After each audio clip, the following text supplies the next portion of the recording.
आज की कहानी बनारस की एक असली और बेहद डरावनी सच्ची घटना है। वाराणसी का नाम सुनते ही घाटों की सीढ़ियां, गंगा का बहता जल और मंदिरों की घंटियां मन में गूंज उठती हैं।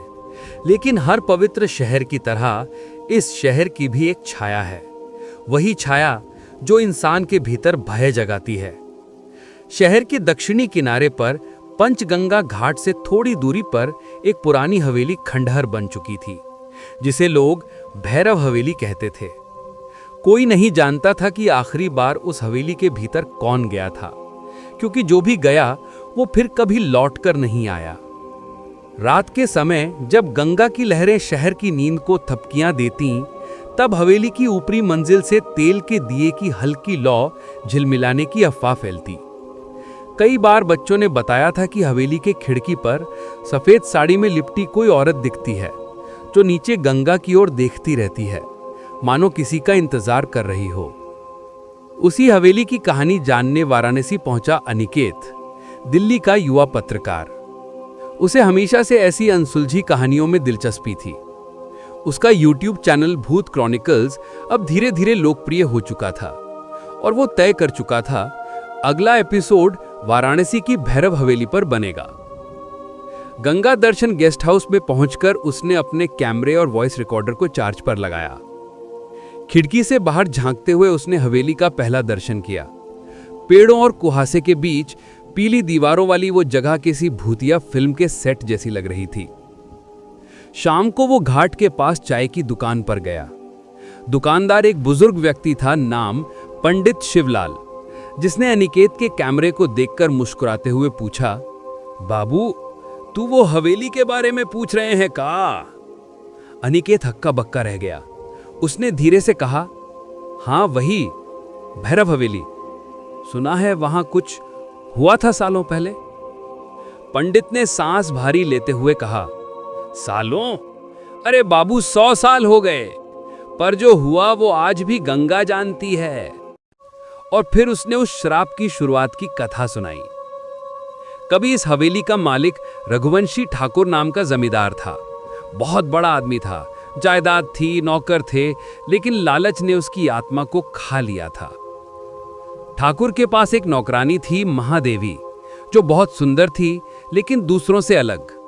कहते हैं वो नेपाल की पहाड़ियों से आई थी और लोगों का कहना था कि वो तंत्र विद्या जानती थी। ठाकुर को उसकी सुंदरता पसंद थी, पर जब उसने ठाकुर के प्रस्ताव को ठुकरा दिया तो ठाकुर ने उस पर जादू टोना और दुश्मनी का झूठा इल्जाम लगा दिया। महादेवी को हवेली की पिछली कोठरी में जिंदा दीवार में चुनवा दिया गया। मरने से पहले उसने कहा था, ठाकुर, इस हवेली में सूरज कभी चैन से नहीं उगेगा और तुम्हारा खून इस दीवारों से मिटेगा नहीं। उसके बाद से रघुवंशी परिवार पर मौतें आने लगी। लोग पागल हो जाते, कोई गंगा में कूद जाता, कोई यूं ही मरा पाया जाता। धीरे धीरे हवेली वीरान हो गई। शहर वालों ने उसका नाम भैरव हवेली रख दिया, क्योंकि कहते हैं वहां हर पूर्णिमा पर भूत भैरव का खेल चलता है। पंडित की कहानी सुनकर अनिकेत की उत्सुकता और बढ़ गई। उसने तय किया कि कल सुबह वो हवेली में जाएगा। रात ढल चुकी थी। खिड़की से बाहर झांकते ही उसने देखा, हवेली की ऊपर वाली खिड़की पर एक हल्की सी रोशनी टिमटिमा रही थी। वो वहां कैमरा जूम करके देखने लगा, लेकिन रोशनी पल में बुझ गई। कमरे में हवा ठंडी हो गई। दरवाजा अपने आप चटक की आवाज के साथ बंद हो गया। अनिकेत ने घबराकर देखा, किसी ने जैसे फुसफुसाया, महादेवी लौट आई है। और उसी क्षण कैमरे की लाइट अपने आप ऑन हो गई। हवेली का दरवाजा सुबह की पहली किरणें गंगा के जल पर पड़कर सोने की तरह चमक रही थीं। घाटों पर घंटियों की आवाज, मंत्रोच्चार और भजन की धुन मिलकर ऐसा वातावरण बना रहे थे जैसे ये शहर सच में किसी दूसरे लोक का हिस्सा हो। अनिकेत ने मोबाइल की स्क्रीन देखी। रात की रिकॉर्डिंग अभी भी सेव थी। उसे याद आया, रात को कमरे में अचानक हवा ठंडी हो गई थी और किसी ने फुसफुसाकर महादेवी कहा था। वो थोड़ी घबराहट के साथ मुस्कुराया, खुद को समझाया कि ये सब दिमाग का खेल है, अब उसे फोकस करना है हवेली पर। नाश्ता करके कैमरा बैग कंधे पर लटकाकर और ट्राइपॉड हाथ में लेकर वो घाट से ऊपर की तरफ चढ़ा। गेस्ट हाउस के पीछे वाली संकरी गलियों से होकर भैरव हवेली तक जाने का रास्ता था। वो पंडित शिवलाल की चाय की दुकान पर रुका। पंडित जी, आज हवेली जा रहा हूँ। पंडित ने उसे थोड़ी देर तक ध्यान से देखा, फिर बोला, जाओ बाबू, पर 2 बात याद रखना। पहली, हवेली के अंदर जो भी दिखे उसे तुरंत सच मत मान लेना। दूसरी, अगर कोई तुम्हें नाम लेकर बुलाए तो पीछे मुड़कर मत देखना। क्यों? अनिकेत ने अनायास ही पूछ लिया। पंडित की आंखों में एक अजीब सी चमक आई। क्योंकि जिनका नाम लेती है वो फिर कभी अपना नाम नहीं ले पाते। अनिकेत ने बात को हंसी में टाल दिया, पर अंदर कहीं हल्की सी दहशत बैठ गई। उसने पंडित से हवेली तक का सही रास्ता पूछ लिया और गली में आगे बढ़ गया। बनारस की गलियां अपने आप में एक रहस्य हैं। एक दूसरे से टकराती दीवारें, ऊपर से लटकते तार, बीच बीच में अचानक से खुला आंगन और पुरानी हवेलियों के जर्जर दरवाजे। चलते चलते उसे एक जगह दीवार पर चूने से लिखा दिखा, भैरव हवेली से दूर रहें। उसके ठीक नीचे किसी ने काले कोयले से उल्टा तिरछा लिख दिया था, जो आएगा वही जानेगा। थोड़ी दूरी के बाद गलियां और शांत हो गईं। अब ना मंदिरों की आवाज, ना लोगों का शोर, बस कौवों की कांव कांव और हवा में पत्तियों की हल्की सरसराहट। सामने धुंध के बीच से वो इमारत उभर कर दिखाई दी, भैरव हवेली।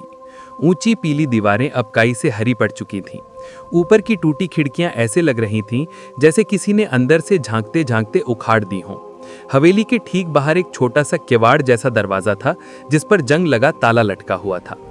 ताला पुराना जरूर था, पर उस पर कुछ ताजी लाल मिट्टी जैसे निशान दिख रहे थे, मानो हाल ही में किसी ने वहां कुछ पूजा की हो। दरवाजे के ऊपर टूटी हुई पट्टिका पर अब भी हल्के अक्षरों में लिखा जा सकता था, रघुवंशी निवास। अनिकेत ने कैमरा ऑन किया और रिकॉर्ड बटन दबाया। दोस्तों, आज मैं वाराणसी की सबसे रहस्यमयी जगह पर खड़ा हूं, भैरव हवेली के बाहर। कहते हैं ये हवेली 100 साल से वीरान है। जो भी अंदर गया वापस नहीं आया। लेकिन आज हम इस हवेली का सच जानने की कोशिश करेंगे। उसने ताले को ध्यान से देखा। पास ही दीवार में एक छोटी सी दरार थी, जैसे कभी यहां से ताला हटाकर दोबारा लगाते समय दीवार टूट गई हो। उसने ताले को हल्का सा हिलाया तो उसे लगा ताला एकदम हल्का है। उसने जोर से खींचा, ताला हाथ में आ गया। हैरानी की बात यह थी कि ताला बंद ही नहीं था, बस हुक में अटका हुआ था। अनिकेत के शरीर में हल्की सी सिहरन दौड़ गई। किसी ने ताले को सिर्फ दिखावे के लिए लगाया था। उसने दरवाजे को धीरे से धक्का दिया। दरवाजा ई की कराहती हुई आवाज के साथ अंदर की ओर खुल गया। अंदर से ठंडी हवा का झोंका आया, जिसमें मिट्टी, नमी और किसी पुराने इत्र जैसी मिलीजुली गंध थी। हवेली का आंगन बिल्कुल सुनसान था। चारों तरफ टूटी दीवारें, पिछवाड़े की तरफ झुके पेड़ और बीच में एक सूखा कुआं। अनिकेत ने कैमरा घुमाकर पूरा पैंट शॉट लिया। वो बोल रहा था, पर उसके अपने ही शब्द उसे अजीब लग रहे थे, जैसे किसी और के मुंह से निकल रहे हों। ये देखिए, ये वही हवेली है जहां कभी रघुवंशी ठाकुर रहा करते थे। कहते हैं इसी हवेली की पिछली दीवार के पीछे महादेवी को जिंदा चुनवा दिया गया था। इतना बोलकर उसने खुद ही वॉइस रिकॉर्डर की तरफ देखा। ये नाम महादेवी जैसे हवेली की दीवारों के बीच से टकराकर वापस उसके कानों में गूंज गया हो। अचानक उसे पीछे से हल्की सी आहट सुनाई दी, जैसे कोई सूखी पत्तियों पर धीरे से चल रहा हो। उसने तुरंत मुड़कर पीछे देखा।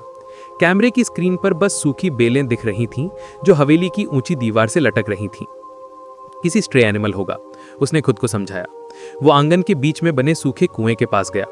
कुएं में झांक कर देखा तो भीतर गहरा अंधेरा था। पानी की हल्की सी चमक भी दिखाई नहीं दी, लेकिन अंधेरे के बीच उसे लगा जैसे नीचे किसी ने हल्का सा छपाक किया हो। उसने कैमरा नीचे करने की कोशिश की, पर अंदर इतनी गहराई थी कि कुछ दिख नहीं रहा था। कुएं के ठीक सामने हवेली का मुख्य दरवाजा था, जो आधा टूटा हुआ था। दरवाजे पर अंदर की तरफ गहरे नाखून जैसे निशान थे, जैसे किसी ने अंदर से जान बचाने की कोशिश की हो और लकड़ी को नोचा हो। अनिकेत की रीढ़ में ठंडा पसीना उतर आया। क्या ये वही दरवाजा है जिसके पीछे वो कोठरी थी? उसके मन में ख्याल आया। उसने दरवाजा धक्का दिया।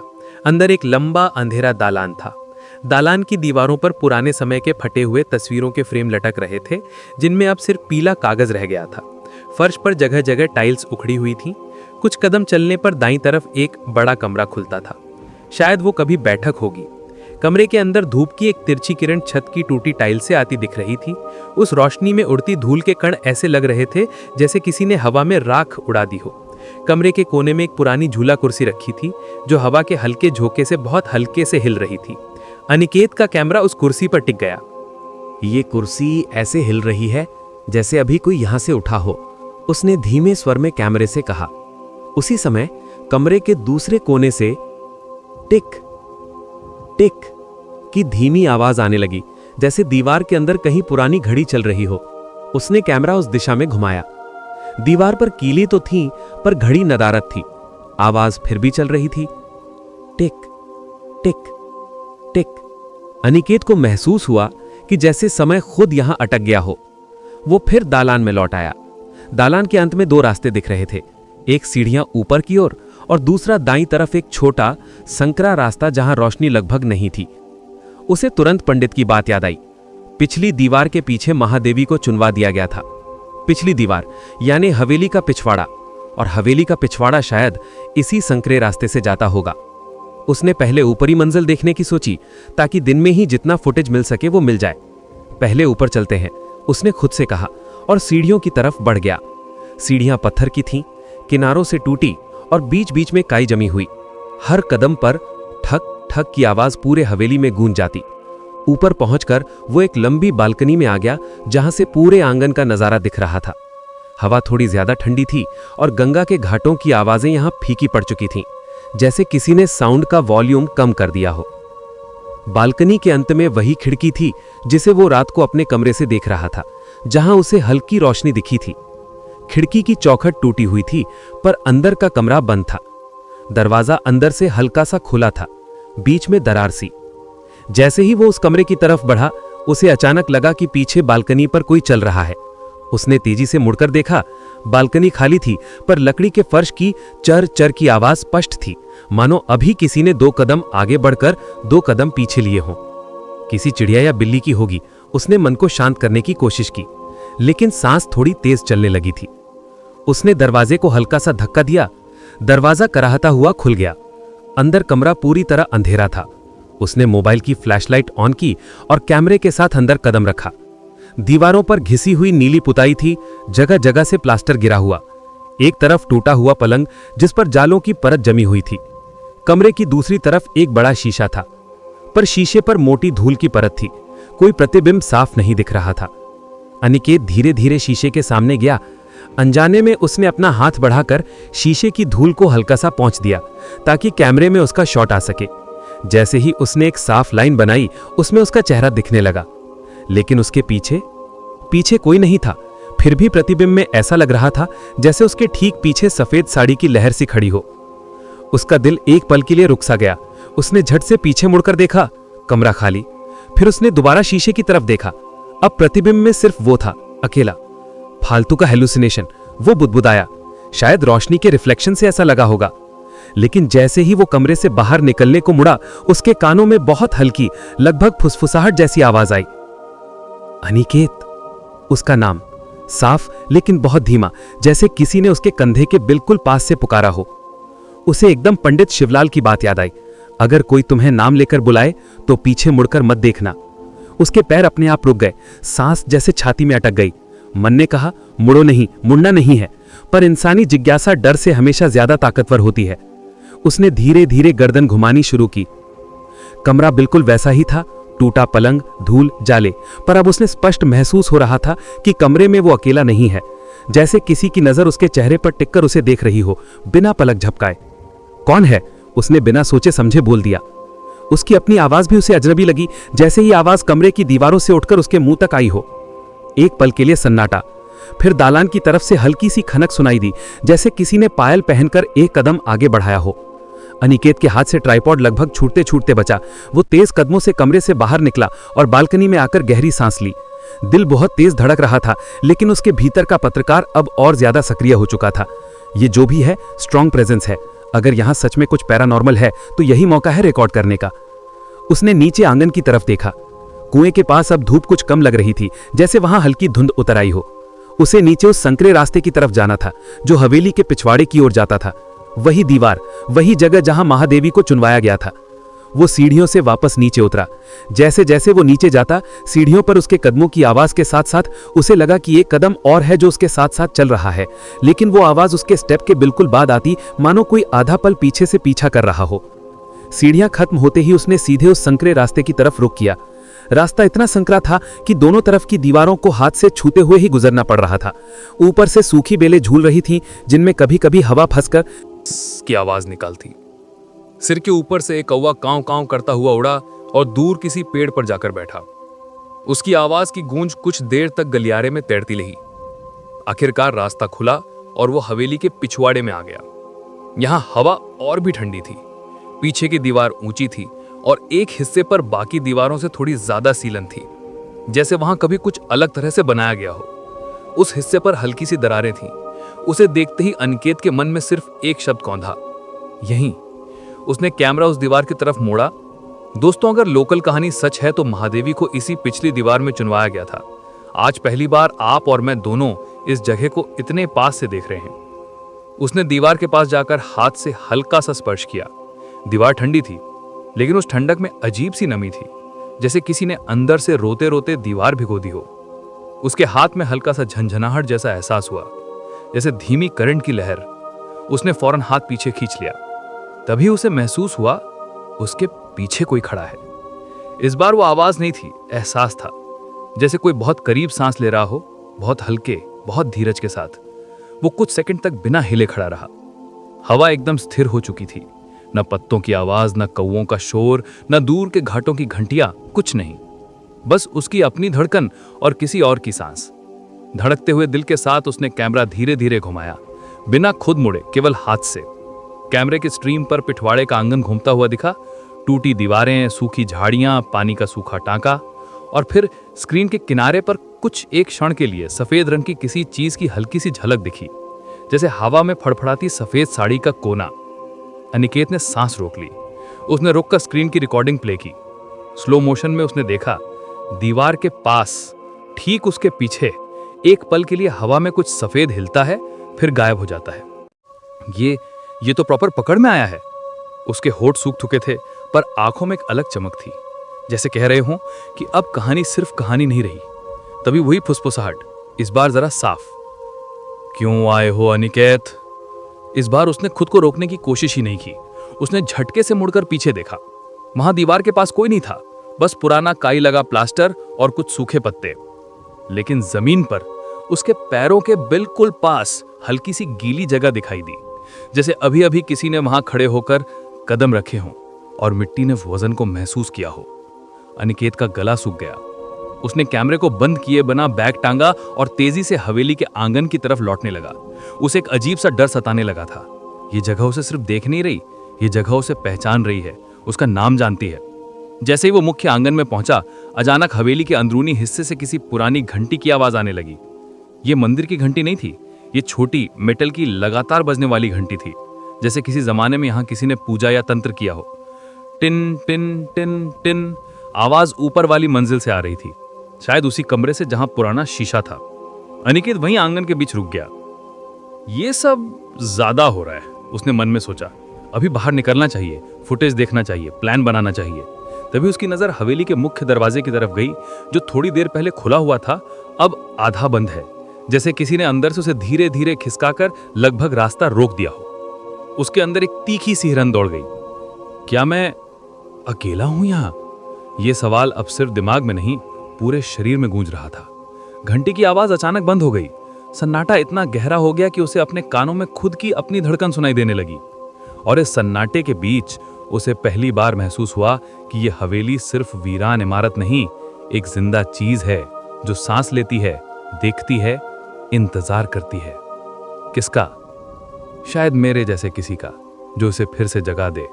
उसने धीरे धीरे मुख्य दरवाजे की तरफ बढ़ा, दरवाजे को हाथ से पकड़कर खींचने लगा। दरवाजा भारी था, उम्मीद से ज्यादा भारी, मानो किसी ने अंदर से पकड़कर उसे पीछे खींच रखा हो। 2-3 बार पूरे जोर से खींचने के बाद दरवाजा धड़ाम से खुल गया और अनिकेत धड़ाम से आंगन की धूल में गिर पड़ा। उसने घबराकर पीछे देखा। दरवाजा पूरी तरह खुला था और अंदर वही अंधेरा उसके सामने मुंह खोले खड़ा था।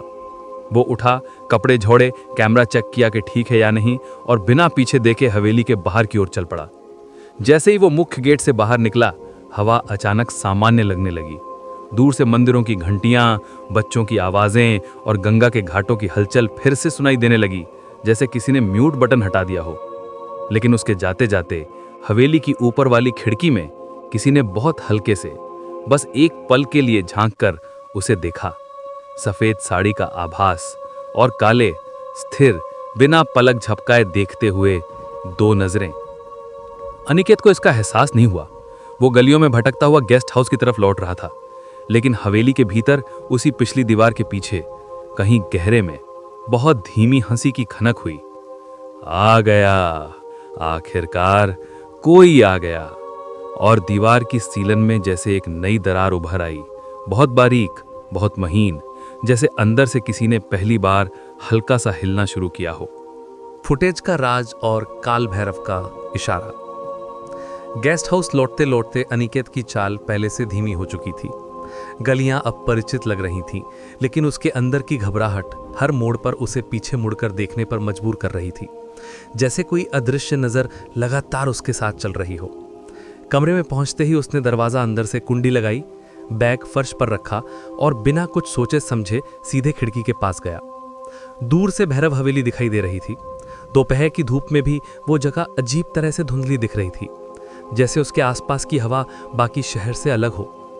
अनिकेत ने गहरी सांस ली, खुद को संयत किया और लैपटॉप टेबल पर रखकर कैमरे से मेमोरी कार्ड निकालने लगा। जो भी है फुटेज में होगा, उसने मन ही मन कहा।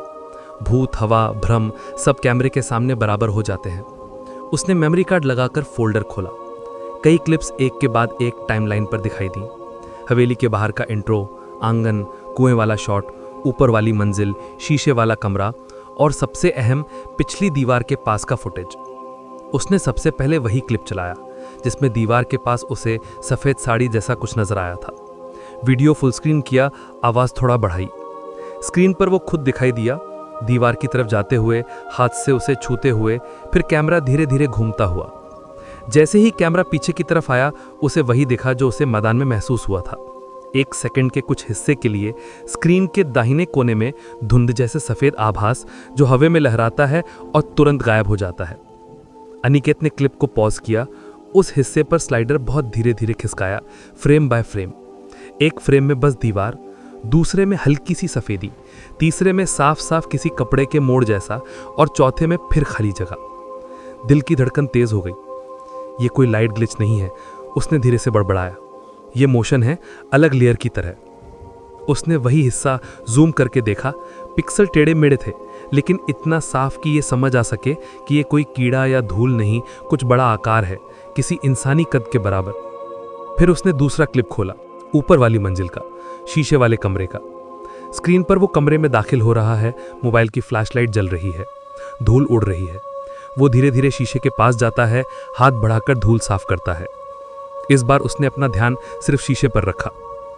जैसे ही धूल साफ होती है, शीशे में उसका चेहरा दिखाई देता है और बस एक पल के लिए उसके पीछे धुंधला सा एक और चेहरा, बिना स्पष्ट आकृति, लेकिन आंखों की जगह दो गहरी काली परछाइयां। अगले ही फ्रेम में केवल वो खुद दिखता है। उसके हाथ अपने आप कीबोर्ड से हट गए। कुछ सेकंड तक उसने सिर्फ स्क्रीन को घूर कर देखा। कमरे में अचानक से परेशानी भरी चुप्पी महसूस होने लगी। ये खेल दिमाग का नहीं, कुछ और है, उसने सोचा। उसी समय उसके मोबाइल पर व्हाट्सएप की रिंगटोन बजी। उसने चौंक कर मोबाइल उठाया। उसका दोस्त और साथी यूट्यूबर राघव, जो अक्सर उसके चैनल पर रिसर्च में मदद करता था। हाँ बोल भाई, अनिकेत ने कॉल रिसीव किया, आवाज सामान्य रखने की कोशिश करते हुए। तू बनारस पहुंच गया? दूसरी तरफ से राघव की हंसी भरी आवाज आई। स्टोरी मिल गई क्या, या अभी भी गाइड के पीछे भाग रहा है? अनिकेत कुछ पल चुप रहा, फिर बोला, स्टोरी तो मिल गई, शायद ज्यादा ही मिल गई है। मतलब? राघव तुरंत गंभीर हो गया। अनिकेत ने जितना हो सका उतना संक्षेप में हवेली का अनुभव बता दिया। आंगन, कुआं, खिड़की, शीशा, पिछली दीवार और सफेद साया। देख, हेलुसिनेशन या नहीं, पर फुटेज में 2-3 चीजें क्लियरली दिख रही हैं। मैं वीडियोस भेज रहा हूं, तू थोड़ा एनालाइज कर, कोई ग्लिच, कोई लेंस फ्लेयर, कुछ तो दिख जाएगा। पर क्या? राघव ने पूछा। पर एक चीज है जो कैमरा नहीं पकड़ पाया। अनिकेत की आवाज अब धीमी हो गई, मेरे नाम से पुकारने वाली आवाज। लाइन के दूसरी तरफ कुछ सेकंड सन्नाटा रहा।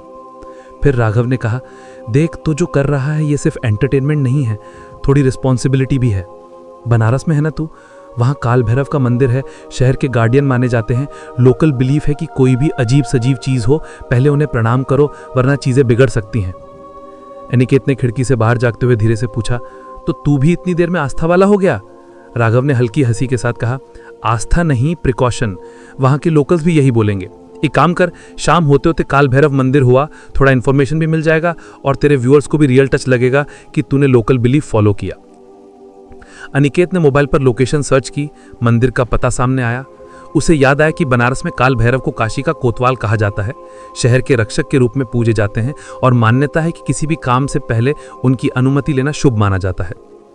ठीक है, उसने कहा, आज शाम बाद मंदिर भी चलते हैं और रात को हवेली के पास से एक बार फिर। कॉल कट गई, कमरे में फिर वही चुप्पी लौट आई, पर अब उसे इतना डर नहीं लग रहा था। किसी अदृश्य से भिड़ने से पहले किसी शक्तिशाली रक्षक को साथ लेने का विचार उसके भीतर थोड़ी हिम्मत जगा रहा था। दोपहर के कुछ घंटे उसने फुटेज के और हिस्से देखने में बिताए। कई बार उसे ऐसी चीजें दिखीं जो सामान्य लगती, पर धीमी गति में देखने पर बैकग्राउंड में हल्की सी परछाई, किसी कोने में अचानक से छाया का मोटा होना या आवाज की ट्रैक पर बहुत धीमी सी फुसफुसाहट दिखाई देती थी। उसने टाइम स्टैम्प नोट किए, अलग अलग फोल्डर में क्लिप्स सेव की ताकि बाद में एडिटिंग के समय इन्हें हाईलाइट कर सके। शाम ढलने लगी, गंगा की तरफ से हवा में ठंडक बढ़ने लगी। उसने कैमरा बैग दोबारा तैयार किया, पर इस बार साथ में एक और चीज रखी, अपनी माँ द्वारा दी गई छोटी सी ताबीज जिसे वो कभी सीरियसली नहीं लेता था। आज बिना सोचे उसने उसे गले में डाल लिया। गेस्ट हाउस से ऑटो लेकर वो काल भैरव मंदिर की तरफ चला। रास्ते में शहर का शोर, ट्रैफिक, हॉर्न, दुकानों के बोर्ड, लोग, सब कुछ उसे कुछ देर के लिए सामान्य दुनिया में वापस ले आए। मंदिर के बाहर काफी भीड़ थी। लोग लाल धागे, तेल, नारियल और पुष्प लेकर लाइन में खड़े थे। मंदिर की वास्तुकला पुरानी थी, पर दरवाजे पर लगी हुई भैरव की उग्र मुद्रा वाली प्रतिमा देखकर अनिकेत के भीतर एक अजीब सी श्रद्धा और डर दोनों उत्पन्न हुए। उसने कैमरा इस बार बैग में ही रहने दिया। वो किसी रियलिटी शो की तरह इस क्षण को शूट नहीं करना चाहता था। वो बस चुपचाप लाइन में खड़ा हो गया। जब उसकी बारी आई तो वो गर्भगृह के सामने जा पहुंचा। अंदर चांदी से मढ़ी मूर्ति, उग्र भाव और आसपास लगे काले कुत्तों की छोटी छोटी मूर्तियां उसको देखकर ऐसा महसूस करा रही थी जैसे यहाँ हर विजिटर को पूरी तरह परखा जाता है। पंडित ने उसका नाम पूछा। कौन नाम है? अनिकेत, उसने धीमे से कहा। कहाँ से आए हो? दिल्ली से। किस काम से आए हो बनारस? पंडित ने उसके चेहरे को गौर से देखते हुए पूछा। अनिकेत एक पल के लिए झिझका, फिर बोला, एक पुरानी हवेली का सच जानने, वीडियो शूट करने। कौन हवेली?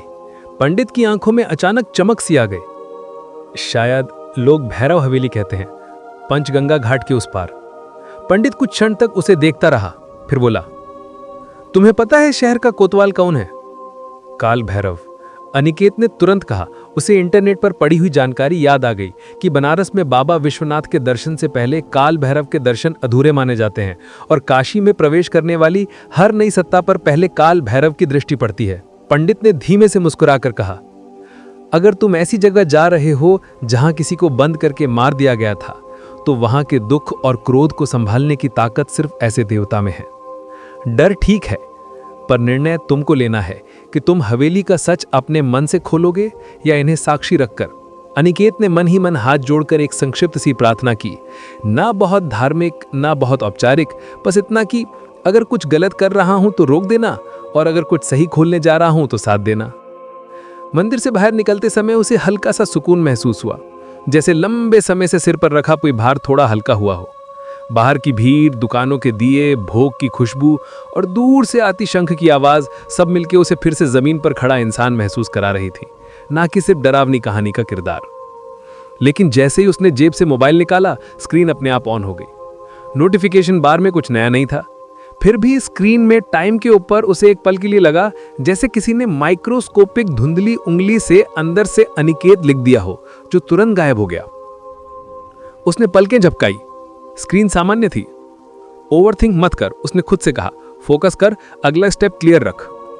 उसने प्लान बनाया, रात को पूरी तरह अंधेरा होने के बाद वो हवेली के बाहर तक जाएगा। इस बार अकेले नहीं, एक लोकल व्यक्ति को साथ लेकर जो आसपास की कहानी और पुरानी घटनाएं जानता हो। अगला दिन में ही वो किसी बुजुर्ग से या किसी ऐसे व्यक्ति से बात करेगा जिसने रघुवंशी परिवार या महादेवी की कहानी अपने बुजुर्गों से सुनी हो, ताकि श्राप की असली जड़ पता चले।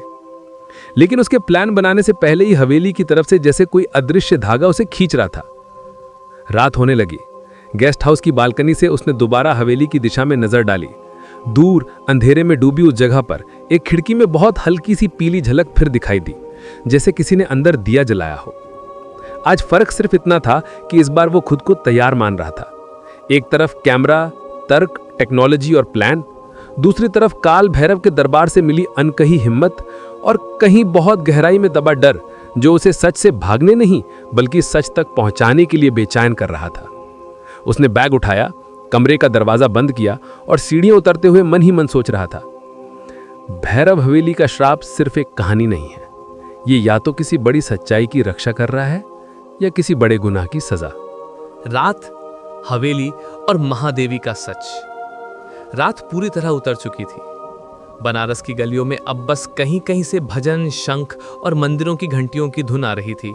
बाकी सब जगह आधी रोशनी और आधा सन्नाटा था। गेस्ट हाउस की बालकनी से अनिकेत ने आखिरी बार भैरव हवेली की दिशा में देखा। अंधेरे में डूबी वो इमारत अब पहले से ज्यादा भारी लग रही थी, जैसे उसे पता हो कि आज की रात निर्णायक है। उसने बैग चेक किया।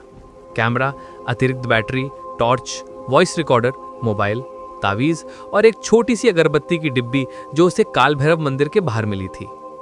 गेस्ट हाउस के केयरटेकर से उसने पूछा था कि क्या कोई लोकल गाइड हवेली तक रात में चलने को तैयार होगा, लेकिन जैसे ही हवेली का नाम आया, केयरटेकर ने साफ मना कर दिया। दिन में भी लोग उस तरफ कम जाते हैं बाबू, रात में तो बिल्कुल नहीं, उसने कहा था। आखिरकार अनिकेत अकेला ही निकल पड़ा। गलियां आज कुछ और शांत थी। वो उन मोड़ों से गुजर रहा था जिन्हें उसने दिन में भी देखा था, लेकिन रात के साय में वही मोड़ अब अलग लग रहे थे। दीवार पर लिखी चेतावनी, भैरव हवेली से दूर रहें, अब धुंधली स्ट्रीट लाइट की पीली रोशनी में और भी डरावनी लग रही थी। हवेली के पास पहुंचते पहुंचते उसके कदम अपने आप धीमे हो गए। मुख्य फाटक के सामने खड़े होकर उसने गहरी सांस ली। हवा हल्की सी ठंडी थी, लेकिन उसके माथे पर पसीना महसूस हो रहा था। उसने कैमरा ऑन किया, नाइट मोड में सेट किया और रिकॉर्डिंग शुरू कर दी। दोस्तों, अभी रात के लगभग 10:30 बजे हैं और मैं फिर से भैरव हवेली के बाहर खड़ा हूँ। वो धीमे स्वर में बोला, आज की रात हम ये देखने की कोशिश करेंगे कि क्या इस हवेली का श्राप सिर्फ कहानी है या इसके पीछे कोई ऐसी ताकत है जो आज भी जाग रही है। उसने बैग चेक किया। ताला आज भी वैसे ही दिख रहा था, बस हुक में अटका हुआ। उसने हल्का सा धक्का दिया। फाटक उसी कराहती हुई आवाज के साथ खुल गया। अंदर वही आंगन, वही सूखा कुआं, वही टूटी दीवारें। बस फर्क इतना था कि आज सब कुछ काले अंधेरे की चादर में लिपटा हुआ था। टॉर्च की रोशनी का गोल घेरा जहां जहां पड़ता, वहां की चीजें अचानक जीवित सी लगने लगती। वो आंगन के बीच में खड़ा हो गया और कुछ सेकंड सन्नाटे को सुनता रहा। दूर कहीं कुत्ता भौंक रहा था, ऊपर किसी टीन की चादर के हिलने की आवाज आई, फिर सब शांत। उसने वॉइस रिकॉर्डर ऑन किया और उसे कुएं के किनारे रख दिया। अगर यहां कोई एनर्जी है, कोई आत्मा, कोई भी, तुम चाहो तो अपनी आवाज में कुछ कहो। मेरा नाम तुम जानती हो, अनिकेत। ये कहते ही उसे अपने शब्द खुद अजीब लगे। वो एक अदृश्य श्रोता से बात कर रहा था जिसे वो देख नहीं सकता था, पर जिसने उसके नाम से उसे पहले ही पुकारा था। कुछ सेकंड कुछ नहीं हुआ। फिर अचानक बहुत धीमी सी हवा चली, जैसे किसी ने आह भरी हो। कुएं के भीतर से हल्का सा सरसराहट जैसा शोर उठा, फिर शांत हो गया। वॉइस रिकॉर्डर की छोटी सी लाल लाइट झिलमिला रही थी, हर आवाज अपने अंदर कैद करती हुई। अनिकेत ने टॉर्च की रोशनी दालान की तरफ मोड़ी। आज पिछली दीवार से आगे बढ़ना होगा, उसने सोचा। सिर्फ डर के साथ ये कहानी अधूरी रह जाएगी। वो दालान की तरफ बढ़ा, सीढ़ियों की ओर जाने के बजाय सीधा उस संकरे रास्ते की तरफ जो पिछवाड़े की तरफ जाता था। रास्ते की दीवारें रात में और भी पास पास महसूस हो रही थीं, जैसे वो एक सुरंग से गुजर रहा हो जिसके दोनों ओर पत्थर नहीं बल्कि साए खड़े हों। सिर के ऊपर से कोई उल्लू उड़ा, उसके पंखों की हल्की सी स्विश आवाज गलियारे में गूंज गई। पिछवाड़े में पहुंचते पहुंचते टॉर्च की रोशनी सीधे उसी दीवार पर जा पड़ी जिसे देखकर उसे पहली बार लगा था, यहीं। आज दीवार पर नमी कुछ ज्यादा लग रही थी, जैसे किसी ने अभी अभी अंदर से मुट्ठी भर पानी फेंका हो और वो धीरे धीरे पत्थर में समा गया हो। महादेवी, उसके मुंह से खुद ब खुद नाम निकला। जैसे ही उसने नाम लिया, उसे स्पष्ट महसूस हुआ कि हवा का तापमान कुछ डिग्री और गिर गया है। सांस से धुंध बनती दिखने लगी। उसे लगा कि जैसे कोई उसके ठीक पीछे खड़ा होकर उसी दीवार को देख रहा है। तुम अगर सच में यहां हो, अगर तुम्हारे साथ गलत हुआ था, तो क्या तुम चाहती हो कि दुनिया तुम्हारा सच जाने? उसने टॉर्च दीवार पर टिकाई, दूसरे हाथ से कैमरा सेट किया और कुछ पल आंखें बंद करके खड़ा रहा। और तभी उसके मन में जैसे किसी ने कोई पुरानी तस्वीर रख दी। क्षण भर के लिए उसे दिखा कि यही दीवार नई थी, ऊपर से सुर्ख लाल ईंटों से बनी हुई। लोग ईंटें लगा रहे हैं, बीच में खड़ी एक औरत, सफेद नहीं लाल कीमती साड़ी में, आंखों में आंसू लेकिन होंठ बंद। उसके पेट पर हाथ है जैसे वो गर्भवती हो।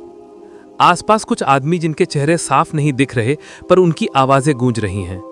जादूगरनी, अपशगुनी, इसको दीवार में चुन दो। उसने झट से आंखें खोली। दीवार वैसी ही थी, पुरानी, काई लगी, दरारों से भरी हुई। लेकिन उसके दिल की धड़कन अब दोहरी हो चुकी थी। ये विजन मेरे दिमाग का है या किसी ने दिखाया है? उसने खुद से पूछा। अचानक टॉर्च की रोशनी झपकने लगी और एक पल के लिए बंद हो गई। अंधेरे में कुछ सेकंड तक सिर्फ उसकी तेज सांस और दूर से आती घंटियों की हल्की गूंज बाकी रही। फिर टॉर्च अपने आप वापस जल गई, लेकिन इस बार रोशनी सिर्फ दीवार पर नहीं, दीवार से थोड़ा आगे जमीन पर थी। जमीन पर दीवार के बिल्कुल पास सूखे पत्तों के बीच एक पुरानी सी लोहे की चूड़ी पड़ी थी।